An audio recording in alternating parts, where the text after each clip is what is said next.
so they gave birth to the terrorist. The term terrorist is an empty distinction, designed for any person or group who chooses to challenge the establishment. This isn't to be confused with the fictional Al-Qaeda, which was actually the name of a computer database for the US-supported Mujahideen in the 1980s.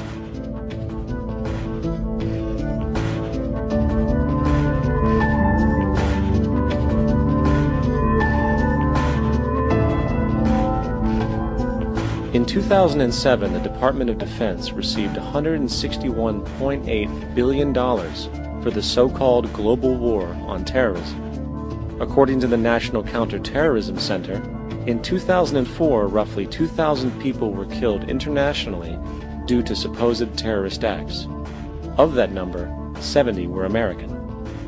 Using this number as a general average, which is extremely generous, it is interesting to note that twice as many people die from peanut allergies a year than from terrorist acts.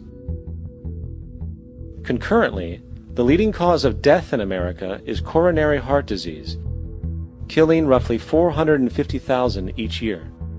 And in 2007, the government's allocation of funds for research on this issue was about $3 billion.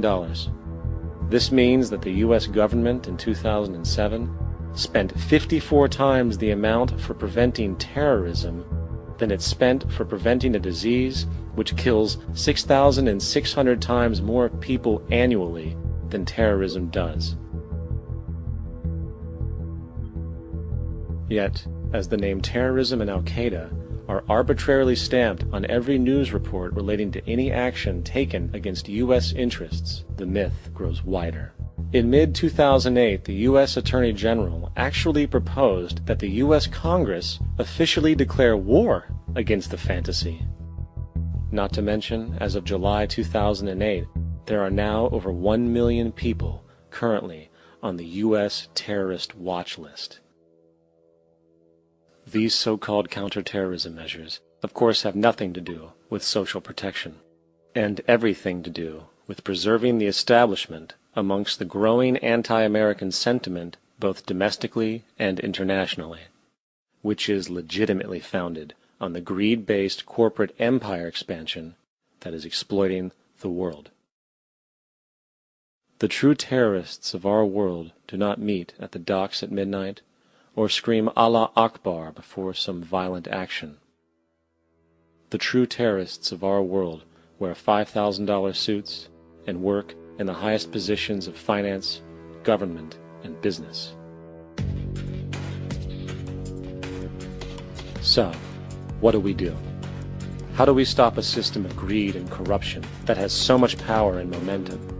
How do we stop this aberrant group behavior which feels no compassion for, say, the millions slaughtered in Iraq and Afghanistan, so the corporatocracy can control energy resources and opium production for Wall Street profit?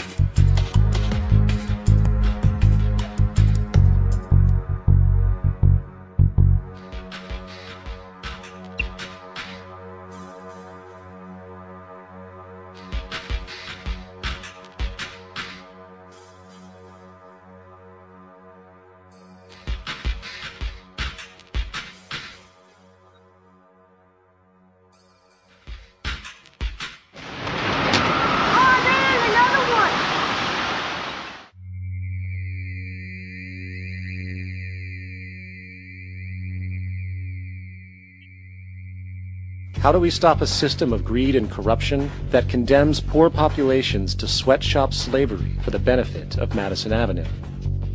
Or that engineers false flag terror attacks for the sake of manipulation? Or that generates built-in modes of social operation which are inherently exploitative? Or that systematically reduces civil liberties and violates human rights in order to protect itself from its own shortcomings? How do we deal with the numerous covert institutions, such as the Council on Foreign Relations, the Trilateral Commission, and the Bilderberg Group, and other undemocratically elected groups which, behind closed doors, collude to control the political, financial, social, and environmental elements of our lives? In order to find the answer, we must first find the true underlying cause. For the fact is, the selfish, corrupt, power, and profit-based groups are not the true source of the problem. They are symptoms.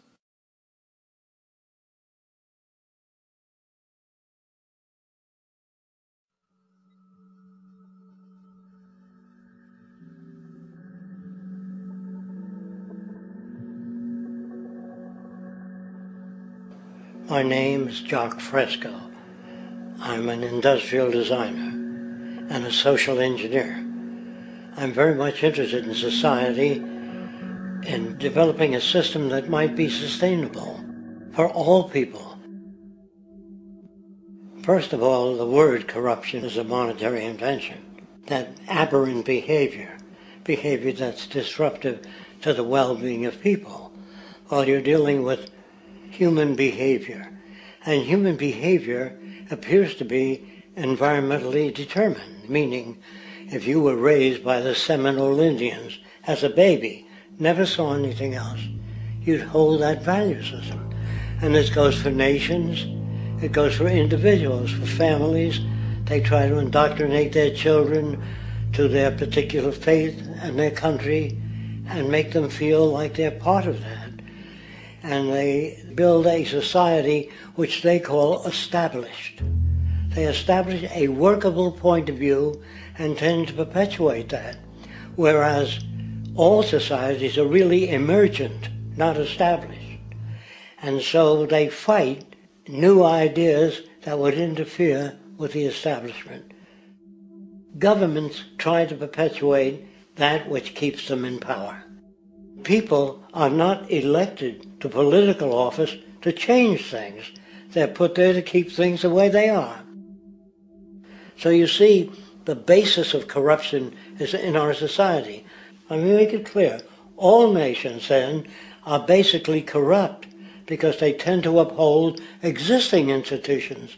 I don't mean to uphold or downgrade all nations, but communism, socialism, fascism, the free enterprise system, and all other subcultures are the same.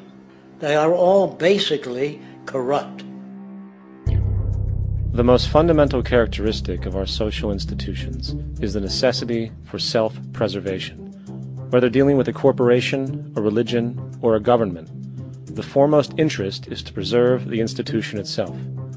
For instance, the last thing an oil company would ever want is the utilization of energy that was outside of its control, for it makes that company less relevant to society. Likewise, the Cold War and the collapse of the Soviet Union was, in reality, a way to preserve and perpetuate the established economic and global hegemony of the United States.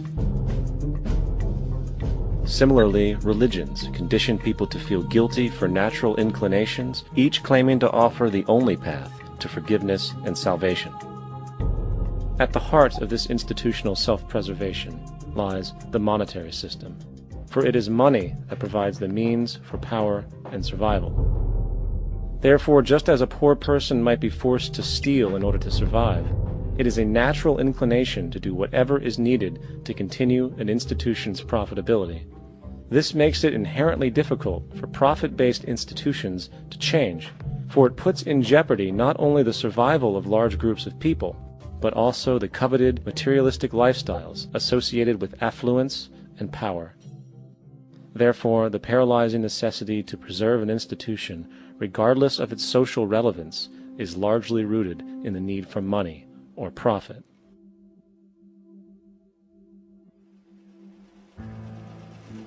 What's in it for me is why people think. And so if a man makes money selling a certain product, naturally he's going to fight the existence of another product that may threaten his institution.